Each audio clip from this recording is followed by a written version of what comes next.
श्रीमते श्रीवराहमहादेशिकाय नमः। श्रीमते रङ्गरामानुजमहादेशिकाय नमः। श्रीमते वेदान्तरामानुजमहादेशिकाय नमः। श्रीमते निगमान्तमहादेशिकाय नमः। श्रीमते भगवते माच्यघाराय महादेशिकाय नमः।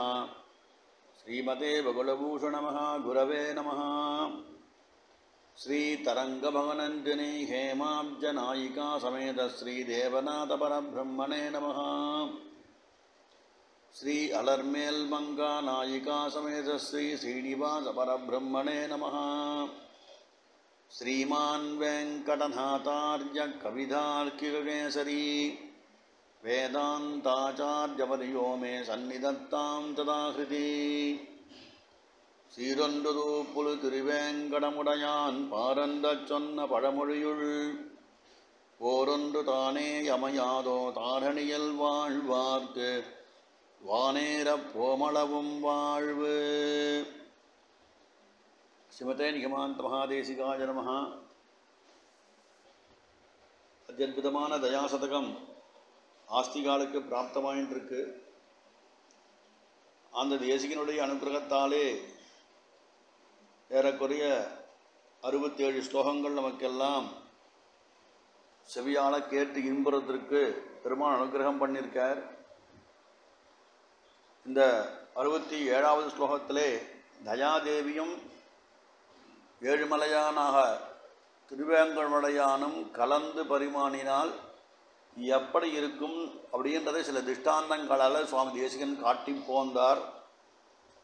பார்க்கடலும் அமுதக்கடலும் இணைந்தால் எப்படி இருக்குமோ அவ்வளவு அழகாகவும் இன்பமாகவும் சீனிவாசனும் தயாதேவியும் கலந்தால் இணையும் போது ஏற்படுகிறது என்பதை காட்டி அந்த திருவேங்கடமலையிலே உலகம் அனைத்தையும் தாங்கி நிற்கும் அந்த எம்பெருமான் கலியுக கண்ணன் சீனிவாசன் அவனது குணங்களெல்லாம் தனியாக பெருமை அடைகின்றனன்னு சொன்னார். மிருதப்பிராயர்களை இது உயிர்ப்பித்து விடுகின்றனும் சொன்னார். இந்த ஸ்ருதிகள்னு சொல்லப்பட்டதான பெண்களுடைய வாயிலே பச்சை கற்பூரம் மனமானது சர்வதா பரிமளிப்பது போல மனதையெல்லாம் உருக்கின்றதுன்னு சொன்னார். யார் யாரெல்லாம் தன்னுடைய இந்திரியங்களை வசப்படுத்தினவா கட்டுப்படுத்தினவா அவளுக்கெல்லாம் ரொம்ப ருசியாக இருக்கும்னு சுவாமி தேசிகன் காட்டினார். அடுத்ததானது 68வது ஸ்லோகம். அந்த ஸ்லோகத்தை விஷயம் சாய்க்கிறார் சுவாமி தேசிகன். ஜகத் ஜன்மஸ்தேம பிரளய ரச்சனா கேளி ரசிகா விமுத்யேகத்வாரம் விகடித கவாடம் பிரணயினாம் இது த்வையாயத்வம் திதயமுபதீக்ருத்ய கருணே விசுத்தானாம் வாசாம் விஷசிகரிநாதः ஸ்துதிபதம். சிகரி விஷசிகரிநாதः ஸ்ருதிபதம்னு போட்டிருக்கார். விசுத்தானாம் வாசம்னு ஒரு பதம் எடுத்திருக்கார் சுவாமி தேசி. நீங்கள் இதில் தாத்பர்யார்த்தம் இது அப்படின்னு பார்த்தாக்கா இந்த திருவேங்கடமுடையான் ஜகத்தின் சிருஷ்டி ஸ்திதி சம்ஹாரம் இது செய்கிறதாக விளையாட்டிலே அதிகமாக ஈடுபட்டவன்னா பாசன் சாலும் ஈடுபடுகின்றவன் தான் கண்டினியூஸ் டென்ஸ் ஆறுது இல்லையா. எப்பொழுதும் ஈடுபடுபவன் எவ்வளோகத்தை சிருஷ்டிக்கிறதும் அதில் எம்பெருமான் அவதாரங்கண்மணி விளையாடுவதும் புனகா பெருமாள் பிரளயத்தை உண்டு பண்ணுவதும் உண்டு பண்ணி சில காலம் பெருமாள் அந்த பிரளயத்திலே பாக்கடல் யோகநித்திரையிலே இருந்து புனகா லோகத்தை எப்படி உண்டு பண்ண வேண்டும் என்று பெருமாள் யோஜனை பண்ணி புனகா சிருஷ்டி பண்ணுவதும் எம்பெருமானுக்கு ஒரு விளையாட்டு. அதிலே தனது அவதார திசையிலே எம்பெருமான் இந்த ஜீவவர்க்கங்களோட சேர்ந்துண்டு எத்தனையோ விஷயங்கள் எல்லாம் அவனுடைய சௌசல்ய சௌலபியாதி குணங்களையெல்லாம் நமக்கு காட்டி கொடுக்கிறார். இதில் எம்பெருமானுடைய அவனுடைய திருவடிபால் அன்பு கொண்டவாள், பக்தி செலுத்தி சரணாகதி பண்ணவா இருக்காளே, அவளுக்கு தானே முக்திக்கு ஒரு வாயில் படியாகவும் எம்பெருமான் இருக்கான். எப்படி இருக்கான்னா, வைகுண்டத்துடைய கதவை திறந்து வச்சுன்னு எம்பெருமான் உட்காண்டிருக்கானா. எதனாலேன்னா கருணை என்கிற தயையினாலேன்னு சொல்றா. இப்படி ஒரு இரண்டு விதமான நிலையும் ஒரே వ్యక్తిயான எம்பெருமானத்தை இருப்பது எதனாலேன்னு கேட்டாக்கா, தயாதேவி அங்கு எழுந்தளிப்பதனாலேன்னு சொல்லிட்டு சுவாமி தேசிகன் சாய்க்கிறார். வேறு ஒரு காரணம் கிடையாது. அவன் சர்வசக்தன்தான்.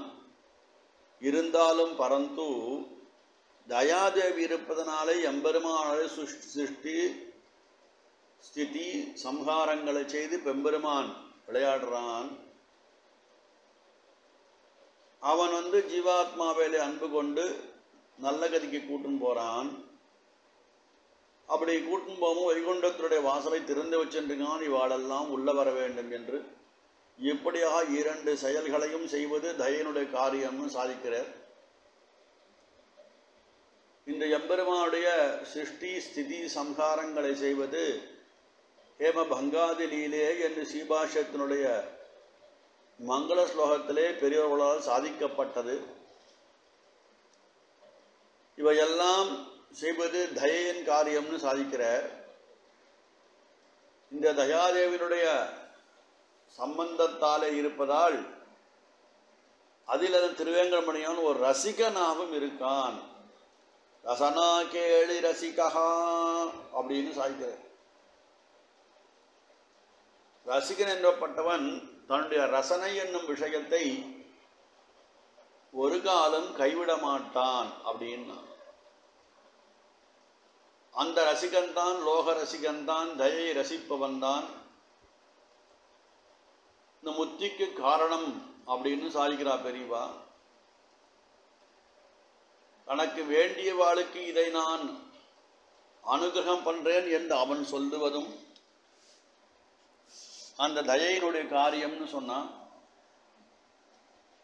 எப்படி மகாராஜர் சிவன் ராவனிடத்திலே சொல்லும்போது, விபீஷணன் வந்திருக்கான், நம் எதிரி வந்திருக்கான் அப்படின்னு சொல்லும்போது, எதிவா ராவணஸ்வயம், ராவணவா விபீஷணோவான்னு சொல்லி எதிவா ராவணஸ்வயம்னு சொல்லி அவனே விபீஷன் வேஷத்திலே ராவணன் வந்தாலும் எனக்கு சம்மதம், நாம் ரட்சிப்போம் அப்படின்னு ரட்சக விஷயத்தை, இந்த தயா காரியத்தை எடுப்பதற்கு அந்த தயையே காரணம் அப்படின்னு சொன்னான். இந்த இன்று போய் நாளைவான்னு யுத்தத்தில் சொல்லுவாள் இல்லையா, ராவணேஸ்வரன் தன்னுடைய ஆயுதங்கள்லாம் இழந்து யுத்த பூமியிலே நீராயுதபாணியாக நிற்கும் போது எம்பெருமான் நாளைக்கு யுத்தம் வச்சுக்கலாம், இப்போ போன்னு அமுச்சு விடுற திருப்பி. அப்பயே ஒரு பானத்தை போட்டிருந்தா முந்தின நாளே அந்த ராவண சம்ஹாரம் ஆயிட்டு இருக்கும். ஆனால் பெருமாள் ஒரு தயை, ஒரு லாஸ்ட் சான்ஸ் கொடுக்குற, எப்பயான கைகூப்ப மாட்டானா அப்படின்ட்டு.